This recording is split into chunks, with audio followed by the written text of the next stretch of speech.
Hi everyone, I'm Michelle Love and I'm here today to teach you all about Seesaw. To access Seesaw, open class link by double-clicking it on your desktop.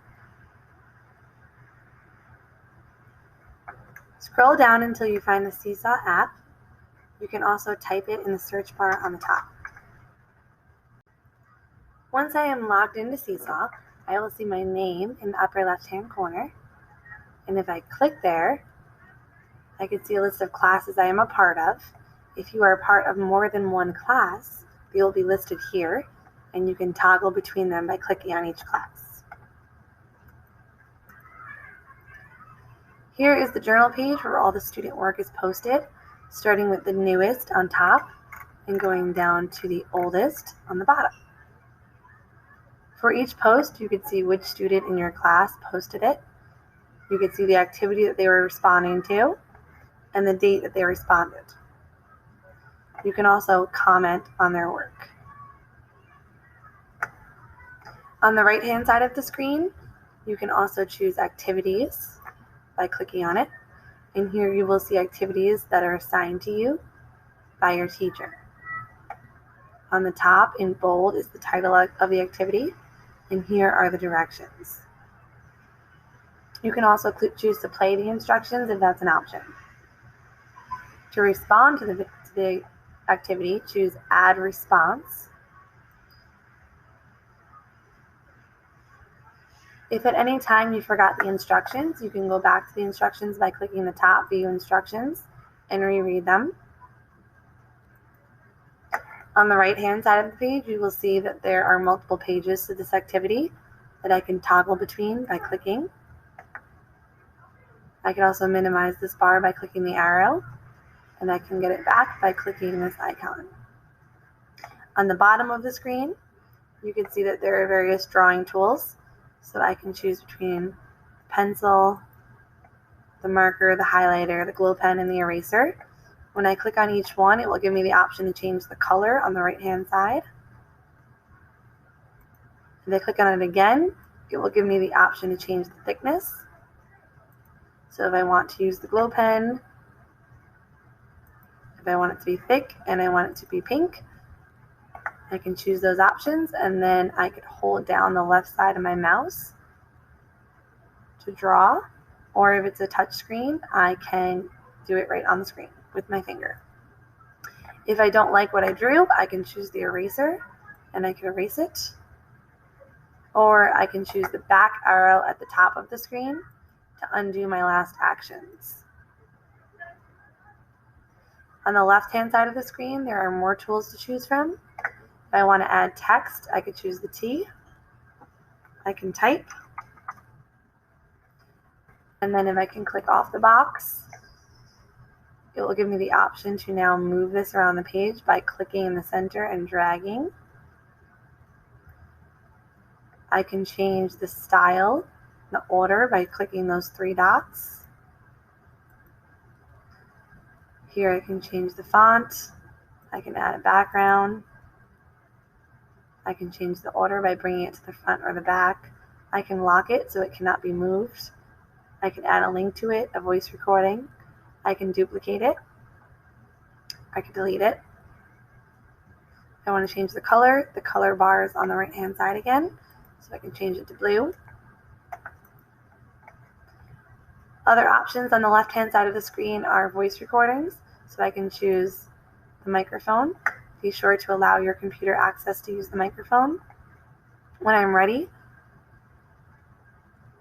I can start recording what I want to say, and when I'm done, I can click this Done check mark in the upper right-hand corner. Once I do that, a play button will appear. I can click the play button to hear what I said. I can also undo it if I want to get rid of it. Here I can also choose the camera icon to take a picture. If I choose the three dots, I can add shapes, a background, a link, or a voice recording to something specific. So here if I choose shapes, I can click on the heart. I can click and drag it. And if I want to change the size, I can click and drag the corner of the box like this. If I want to get rid of the tools, I can choose this icon at the top left-hand side. And if I want the tools to come back, I can click the pencil icon. If I want to zoom in, I can click the magnifying glass and then the plus sign. And I can click and drag this box to move around the screen. If I want to zoom back out, I can click the minus sign. If I am done with my work and want to submit it to my teacher, I can click the green checkbox here. If I want to save it to complete at a later time, I can choose the draft button. So I'm going to go ahead and do that. Now if I go to activities, that activity will show up in the folder called In Progress. Also, if I'm in the To-Do folder, it does give me the option right here to finish the response that I started. So if I click it, it will bring me right back to what I was working on.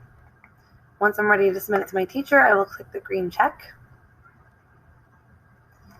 And now if I go back to my activities, it will be in my Done folder. I can also choose to look at the calendar view to see what activities are coming up. And lastly, I can go to the inbox to see messages from my teacher. Also, if I want to add a post to the journal that's not in response to an activity, I can choose the Add icon.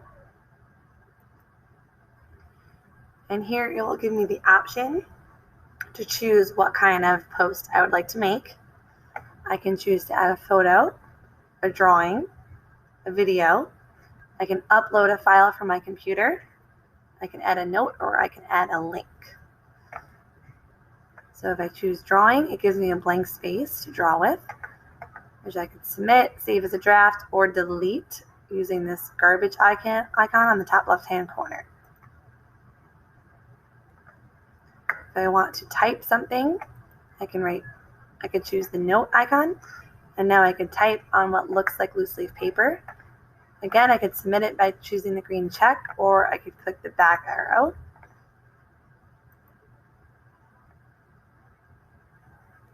Here, if I want to add a link to another website, I can click link, and here I can paste the link and then submit it to the journal page. When you use that, you can just delete it by clicking the garbage icon in the top left-hand corner. I can X out of all of these options, and then I am brought back to the home page. Thank you so much for watching my video. I hope you learned a lot about Seesaw today.